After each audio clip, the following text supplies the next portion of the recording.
વિવાહમાં રૂકમણીથી જે સંતાનની ઉત્પત્તિ થઈ એનું નામ હતું પ્રદ્યુમ્ન. પ્રદ્યુમ્ન કામદેવજીનો અવતાર હતા, બરાબર કૃષ્ણ જેવા જ લાગતા હતા. જેનો જન્મ થયો ને 10 દિવસના હતા અને સમરાસુરને ઉપાડી ગયો.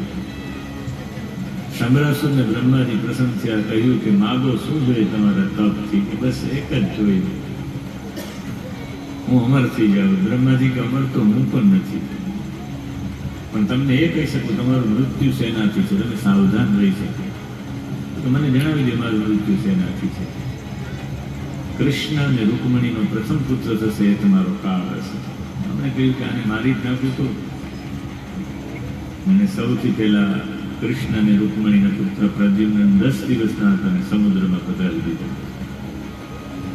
સમુદ્રમાં માછલી ગળી ગઈ, મત્સ્યારાએ માછલી પકડી, વજનદાર લાગી અને રાજાને ત્યાં ભેટ આપી. એ રાજાને ત્યાં સમરાસુરને ત્યાં ભેટ આપી. ઘણા સમયથી રતિદેવી કામદેવના પત્ની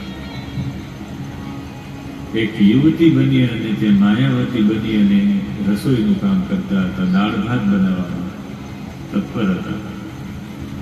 એને કહ્યું હતું કે માછલી ચીરશો ને એમાંથી તમને દીકરો નહીં પણ તમારો પતિ મળશે. એની પતિ જાણીને સેવા કરજો ને એને વિદ્યા આપજો. 16 વર્ષના થયા એ કામદેવ પ્રદ્યુમ્ન વિદ્યા આપી, મહામાયા નામની વિદ્યા, અને માયાવતી એ જ આપી, અને રતિદેવ વિદ્યા આપી અને સમરાસુરનો વધ કરી અને રતિદેવીને લઈને પ્રદ્યુમ્ન દ્વારિકા પધાર્યા છે. અને જ્યારે ભગવાન દ્વારિકા પધાર્યા પ્રદ્યુમ્ન, ત્યારે પ્રદ્યુમ્નને જોવા જેવા હતા. અને રૂકમણી સહિત જેટલી પણ રાણીઓ હતી, ટોટલી રાણીઓ પ્રદ્યુમ્નને જોઈ અને બધા શરમાઈ ગયા. એમાં એમના સાક્ષાત એના માતા રૂકમણીથી શરમાઈ ગયા.